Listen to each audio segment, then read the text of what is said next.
فَكُلَا مِنْ حَيْثُ شِئْتُمَا، تم دونوں کو میں کہہ رہا ہوں پوری جنت تمہارے لیے میں نے حلال کر دی، جہاں سے کھاؤ چاہو کھاؤ پیو. وَلَا تَقْرَبَا هَٰذِهِ الشَّجَرَةَ، یہ والا جو درخت ہے کھانا تو دور کی بات، اس کے قریب بھی مت جانا، اس کے قریب بھی مت جانا. فَتَكُونَا مِنَ الظَّالِمِينَ، دونوں ظالمین میں سے ہو جاؤ گے. فبس شیطان آ گیا، اس نے کیسا ہوشیار ہے، چلو پہلے آدمی کو چھوڑ دیتا، یہ کل سے میں اپنا کام ابھی تھوڑا ریسٹ کر لوں، ابھی تو دھمکیاں ومکیاں چلی ہیں، ذرا ایک ہفتہ ریسٹ کرتا ہوں، تھوڑا آرام کرتا ہوں، اس کے بعد پھر جو ہے کوشش کریں گے. ویژنری لوگ جو ہے نا وہ ریسٹ نہیں کر، چاہے اچھا ویژن ہو چاہے برا ویژن، اس سے پتہ چلتا ہے. اور شیطان اس میں کامیاب بھی ہوا. قرآن کہہ رہے اکثریت کہاں جائے گی؟ جہنم میں. شیطان نے جو کہا تھا نا کر کے دکھایا، لیکن بے وقوف یہ نہیں دیکھ رہا کہ میں بھی تو جا رہا ہوں ٹھیک ہے نا، یہ بے وقوفی ہے اس کی. اس نے کہا کوئی بات نہیں، ہم بھی جائیں گے، ان کو بھی لے کے مریں گے. تو اسی وقت سے شیطان نے کام اپنا شروع کر دیا. یہ جنت میں کیوں چلے گئے؟ قرآن کہتا ہے فوسوس لہما الشیطان، دونوں کو جا کے دل میں وسوسے ڈالنا شروع کیے شیطان نے، دل میں وسوسے. لیبدیہما ما وقال ما نہاکما ربکما عن ہذہ الشجرہ، ان کے دل میں جا کے خیالات ڈالے کہ دیکھو پوری جنت میں ہر چیز کھانے کی اللہ نے اجازت دے دی ہے، یہی والے پہ پابندی لگائی ہے، اس کا مطلب اس میں کچھ ایسی خاص چیز ہے جو دوسروں میں نہیں ہے. یہ انسان کی نیچر ہے کہ جس چیز سے روکا جائے نا، آپ تجربہ کر کے دیکھ لیں، گھر میں نا ایک الماری رکھیں اور ہر جو دراز ہوتی ہے نا اس میں کسی میں لاک نہ لگائیں، ایک میں لاک لگا دیں، اس میں کچھ بھی نہیں ہے، اس میں مری ہوئی چھپکلیاں ڈال دیں آپ. بے شک بچوں کو بولیں کہ اس کو نہیں کھولنا، بچے کسی کو نہیں کھولیں گے سوائے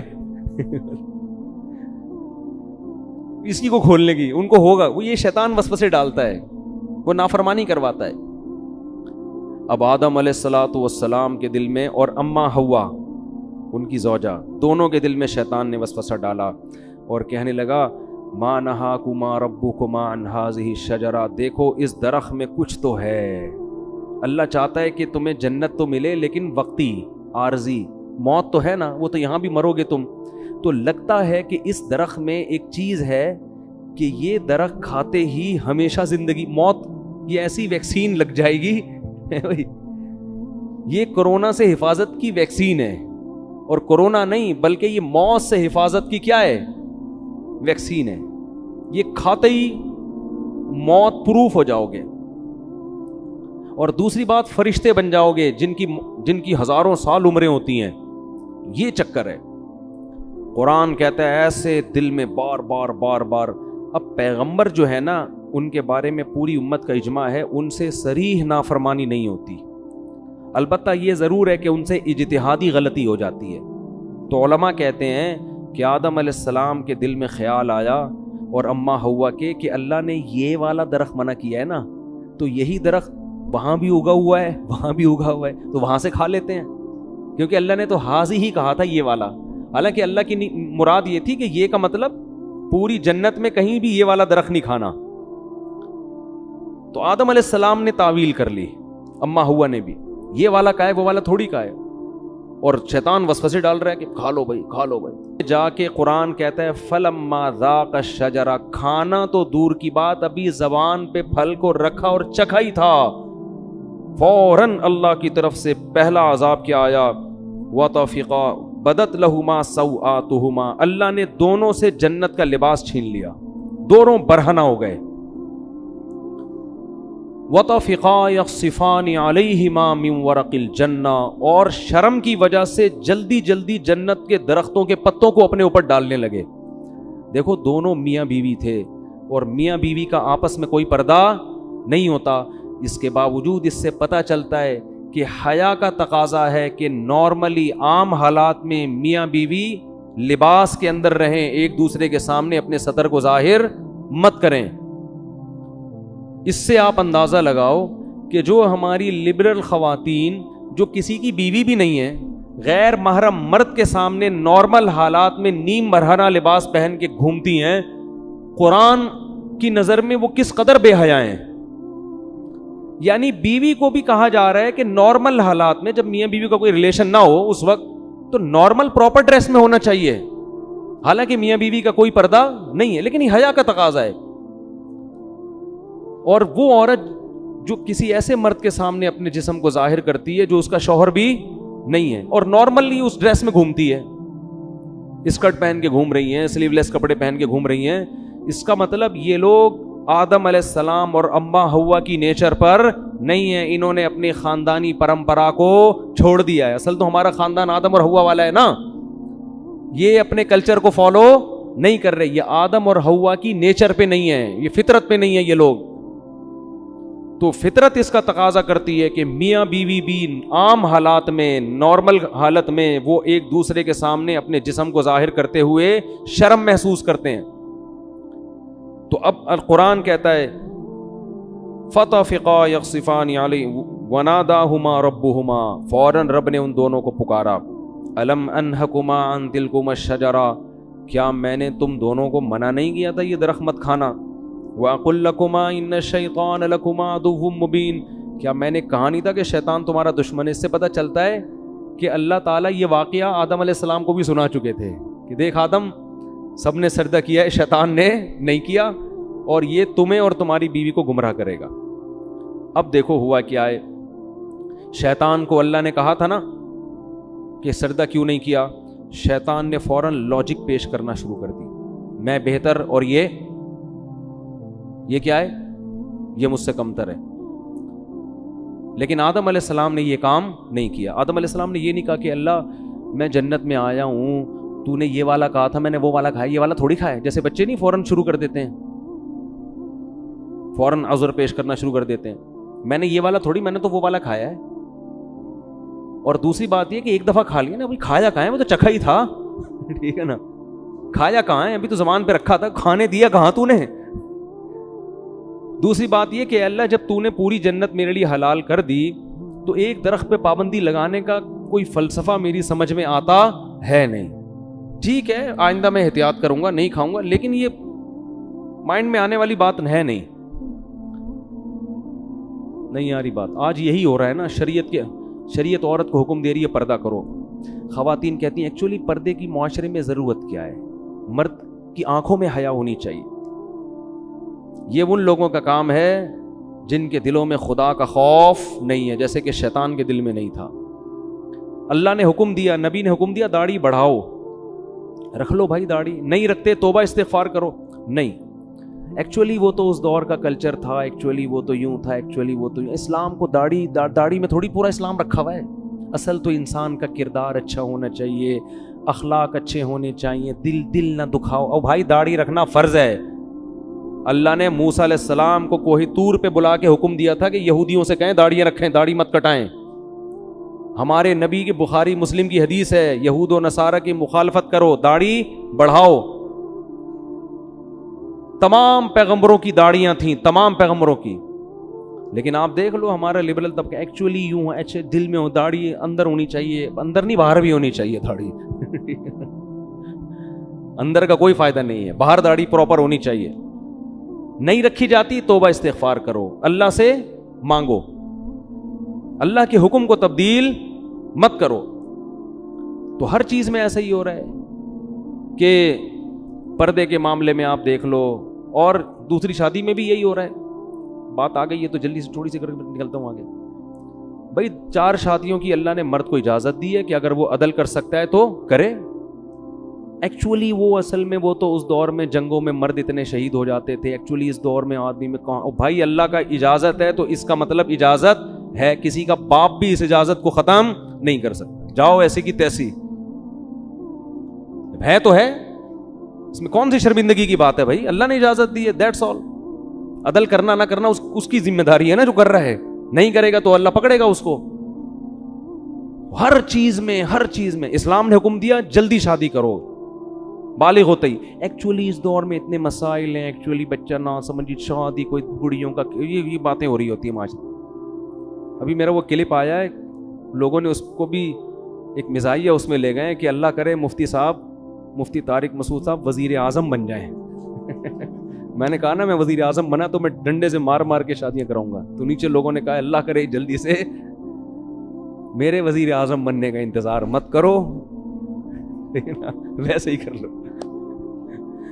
سمجھ رہے ہو کہ نہیں سمجھ رہے؟ تو نہیں کرتے کوئی بات نہیں ہے, لیکن مانو تو نا. تو جو بھی اللہ کو, سود حرام ہے, خام خام میں اس پہ حلال کا لیبل مت لگاؤ سود پر. انشورنس جوا اور غرر ہے, یہ حرام ہے, چاہے انسانیت کو فائدہ ہی ہو رہا ہو. اللہ نے منع کر دیا بھائی, خمر میسر والمیسر والانصاب والازلام, یہ خرید و فروخت کا تجارت کا جائز طریقہ نہیں ہے. حج آپ کو زندگی میں ایک بار کرنا پڑے گا. حج کے پیسے کسی غریب کو کھلاؤ گے تو حج ادا نہیں ہوگا. قربانی سے ہوگی. لوگ کہتے ہیں قربانی کے پیسے سے کسی لڑکی کو جہیز دے دو, جہیز دینے سے جہیز کا ثواب مل جائے گا.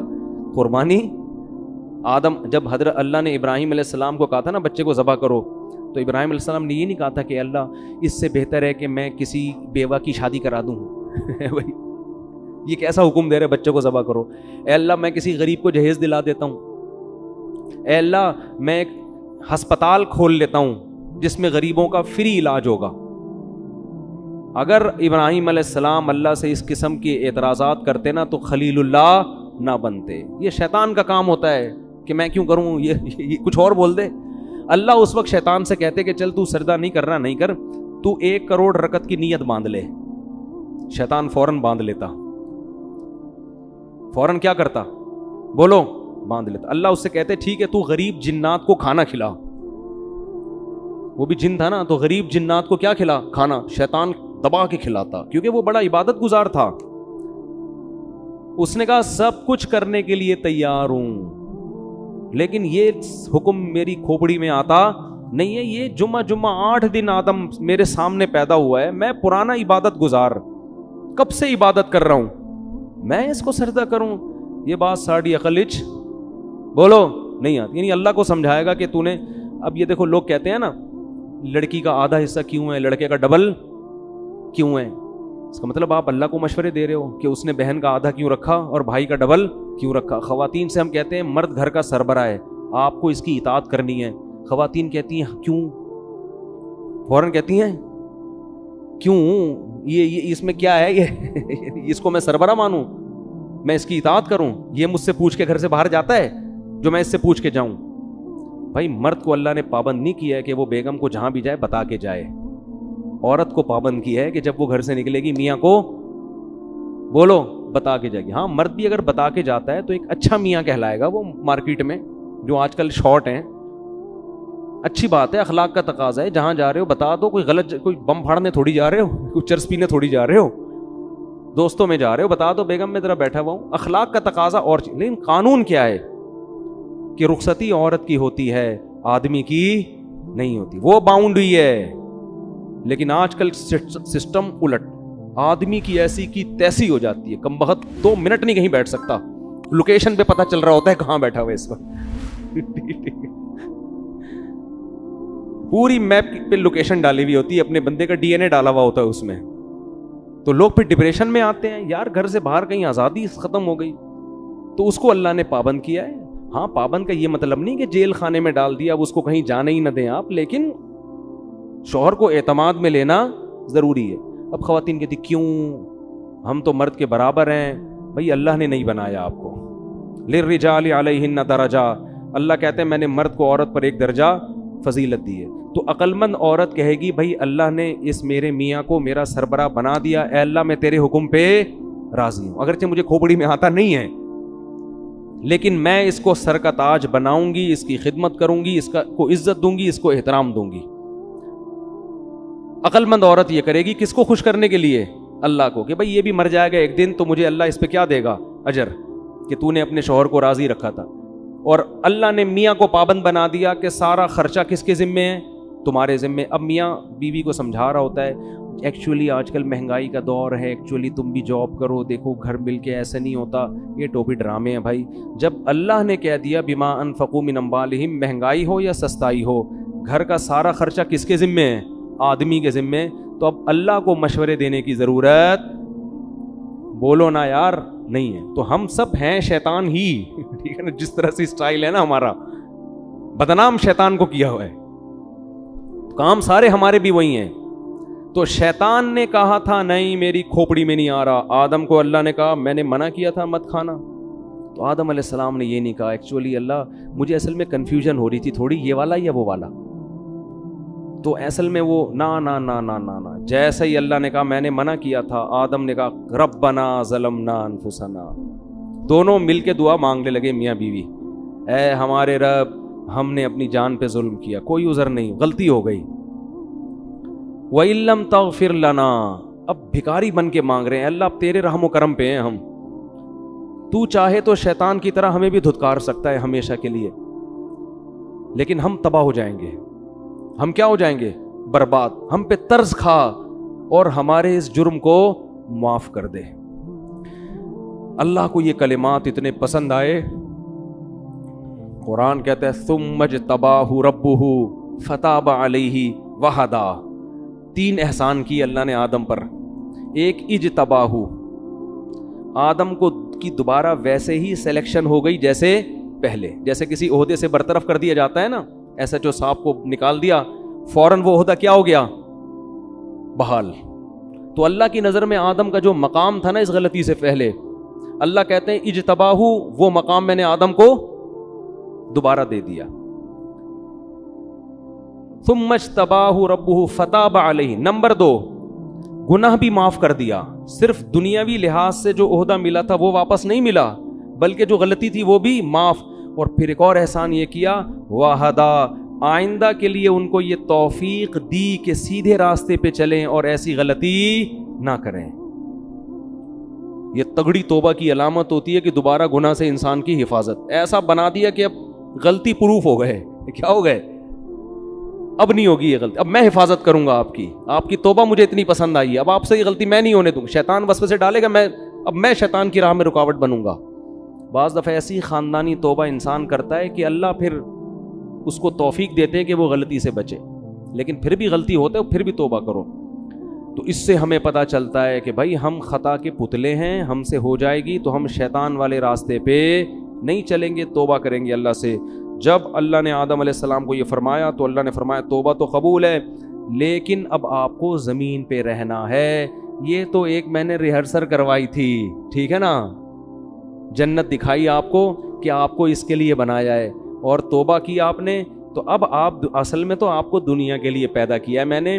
اب آپ دنیا میں جاؤ گے اور آپ کی اولاد پیدا ہوگی, جو جنت میں مزے تھے وہ اب آپ کو نہیں ملیں گے, اور آپ جا کے یہ اعلان کر دیں اپنی آنے والی نسلوں میں کہ جو دوبارہ اس جنت میں جانا چاہتا ہے وہ اپنے آپ کو غلطیوں اور گناہوں سے بچا کے. اب یہ فری میں نہیں ملے گی, یہ محنت پہ ملے گی. ابھی تو میں نے آپ کو فری میں دے دی تھی, ٹھیک ہے نا, اب یہ جنت دوبارہ فری میں نہیں ملے گی. جزاء بما کانوا یعملون, جو عمل کرے گا اس کو ملے گی, اور جو عمل نہیں کرے گا وہ اس جنت سے محروم. پھر اللہ نے اس واقعہ سنانے کے بعد فرمایا یا بنی آدم لا یفتننکم الشیطان کما اخرج ابویکم من الجنہ. اے بنی آدم, اے انسانوں, دیکھو شیطان تمہیں اسی طرح ورغلا کے جنت سے محروم نہ کر دے جیسے اس نے تمہارے باپ آدم اور حوا کو نکلوایا جنت سے. سمجھ میں آ رہی ہے بات کہ نہیں آ رہی؟ اللہ ہمیں تنبیہ کر رہے ہیں کہ آدم کو تو جنت میں جاتے ہی پیچھے پڑ گیا تھا, تو تم بھی جب بالغ ہوتے ہو نا اور احکام کے مکلف ہوتے ہو, اسی وقت شیطان تمہارے پیچھے پڑ جاتا ہے. اور اللہ نے فرمایا انہ یراکم ہوا وقبیلہ من حیث لا ترونہم. شیطان اور اس کے شتونگڑے یہ تمہیں اس طرح سے دیکھ رہے ہیں کہ تم اس شیطان کو دیکھ نہیں سکتے, یہ تمہیں نظر نہیں آتا. اس میں اللہ نے جواب بھی دے دیا کہ ہو سکتا ہے یونیورسٹی کے کسی پروفیسر کو اعتراض ہو کہ وہ شیطان ہے کہاں, ہمیں تو نظر آ نہیں رہا. تو اللہ نے فرمایا کہ وہ تمہیں نظر نہیں آئے گا, لیکن شیطان کو تم نظر آ رہے ہو.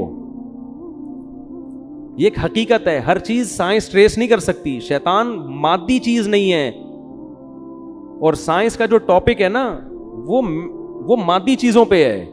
بہت سی اور اللہ نے ایسی مخلوق پیدا کی ہے جو ہمیں نظر نہیں آتی, وہ ہماری لیبارٹریوں میں ٹریس ہی نہیں ہو سکتی ہے. تو اللہ نے فرمایا انہ یراکم ہوا وقبیلہ, شیطان اور اس کے قبیلہ تمہیں جس طرح سے دیکھ رہا ہے تم اس کو بولو نہیں دیکھتے. اور اللہ نے آگے بس بھی آیت پڑھ کے اپنے بیان ختم کرتا ہوں. فرمایا انا جعلنا الشیاطین اولیاء للذین لا یؤمنون، ہم نے شیطان کو ان لوگوں کا دوست بنایا ہے جن کا آخرت پر ایمان کمزور ہوتا ہے۔ اگر جنت پر آخرت پر ایمان مضبوط ہو، اس کا استحضار ہو، تو شیطان کا وار پھر آسان نہیں ہوتا۔ تو اس سے پتہ چلتا ہے کہ شیطان کے شر سے بچنے کے لیے یہ ضروری ہے کہ موت کا، قبر کا، آخرت کا استحضار کیا جائے، بار بار سوچا جائے کہ ایک دن آئے گا، ہمیں اللہ کے سامنے حساب دینا ہے۔ اور اسی سورہ اعراف میں اللہ نے فرمایا کہ جو لوگ آخرت کو بھول کے بیٹھے ہوئے ہیں نا، الیوم ننساہم کما نسوا لقاء یومہم ھذا، آج کے دن ہم ان کو ایسے ہی بھول جائیں گے جیسے یہ دنیا میں حساب کتاب کے دن کو بھول گئے تھے۔ پھینک دیں گے ہم ان کو آگ میں اور بھول جائیں گے ہم، کیونکہ انہوں نے دنیا میں حساب کتاب کو یہ بھول گئے تھے۔ تو اس سے پتہ چلتا ہے بھائی کہ ہمیں حساب و کتاب کے دن کو بار بار یاد رکھنا ہے، گھروں میں اس کا تذکرہ کیا کریں، دوستوں میں تذکرہ کیا کریں، بھائی ایک دن حساب و کتاب کا آنے والا ہے۔ پیغمبروں کو اللہ عدالت کے کٹہرے میں کھڑا کرے گا، ہم اور آپ کس کھیت کی مولی ہیں بھائی؟ تو بار بار جب اس کا استحضار ہوگا نا بھائی حساب کتاب، یہ آپ کو موٹیویٹ بھی کرے گا اور غموں سے نجات بھی دے گا۔ کسی نے آپ پہ ظلم کیا، پیسے لے کے بھاگ گیا، اب وہ میرے انگوٹھے جو ہوتے ہیں وہ سبزی والے کے جو انگوٹھے میں لے کے بیٹھا ہوا تھا، مجھے تسلی کس سے ہوئی؟ بھائی ایک دن حساب و کتاب کا آنے والا، مل جائیں گے آخرت میں وہ سبزی والا، بولو ملے گا۔ میں بولوں گا بیٹا کہاں ہے پیسے نکال، اب پیسے تو نہیں ہوں گے، اپنی نمازیں دے دے مجھے، ٹھیک ہے نا، میرے گناہ اپنے اوپر لاد لے۔ تو یہ حساب و کتاب، کوئی بھی کسی پہ ظلم کر رہا ہے، اللہ کہتے ہیں لا تحسبن اللہ غافلا عما یعمل الظالمون، ظالمین جو کچھ کر رہے ہیں اللہ کو اس سے غافل مت سمجھو، انما یؤخرہم لیوم تشخص فیہ الابصار، اللہ ایسے دن کے لیے مہلت دے رہا ہے جس میں آنکھیں کھلی کی کھلی رہ جائیں گی۔ حکومت بھی ظلم کرتی ہے، کیوں؟ حکومت کہتی ہے ہم سے کون پوچھے گا، ہم پہ ہمارے خلاف کون کیس کرے گا؟ ابھی دیکھو نا وہ جو دھرنے میں مارم پیٹی ہو رہی ہے، ٹھیک ہے دونوں طرف سے غلطی ہو رہی ہے، لیکن اس غلطی کا ذمہ دار کون ہے؟ حکومت۔ کیا آپ نے ایک ایگریمنٹ کیا، معاہدہ کیا اور آپ اس معاہدے سے پیچھے ہٹ گئے؟ تو جو البادی ہے نا، جو پہل کرنے والا ہوتا ہے نا، اصل ذمہ دار کون ہوتا ہے؟ وہ ہوتا ہے۔ تو آپ نے ایگریمنٹ کیا کیوں تھا اس وقت؟ آپ سوچ کے ایگریمنٹ کرتے نا، لیکن گورنمنٹ جو ایگریمنٹ کرتی ہے اس کو توڑتی ہے، کیونکہ جب سب لوگ حکومتی سطح پہ حکومت کے ساتھ ہوتے ہیں تو حکومت کو پتہ ہے کہ میرے خلاف کیس کرنے والا کوئی بھی نہیں ہے، جو عدالت کیس کی سماعت کرے گی وہ ہم نے اپنے بٹھائے ہوئے ہیں۔ تو ایگریمنٹ توڑنا طاقتور کے لیے بہت آسان۔ تو اللہ قرآن میں کیا فرماتے ہیں کہ لا تحسبن اللہ غافلا، فرعون نے کیا کچھ نہیں کیا تھا، تو اللہ فرماتے ہیں دنیا میں کہیں بھی کسی پہ ظلم ہو رہا ہے تو اللہ کو غافل مت سمجھو۔ پھر اے اللہ تو حساب لیتا کیوں نہیں ہے؟ اللہ فرماتے ہیں یوم تشخص یؤخرہم، ہم نے ایک ٹائم متعین کیا ہوا ہے، حلیم ہے اللہ، بردبار ہے، جلد باز نہیں ہے۔ فوراً اگر ہو تو پھر تو سارے انسان کے بچے بن جائیں۔ کیا خیال ہے بھائی؟ پھر آزمائش تھوڑی ہو، ادھر کوئی زنا کرے ادھر چھت گر جائے اس کے اوپر، تو فوراً لوگ زنا چھوڑ دیں، یار ادھر جرم کرو فوراً سزا ملتی ہے، نہ نہ نہ، قرآن کہتا ہے سزا کے لیے ایک دن ہم نے متعین کیا ہوا ہے۔ اللہ تعالیٰ سے دعا ہے اللہ سمجھنے کی اور عمل کرنے کی توفیق عطا فرمائے۔ وما علینا الا البلاغ۔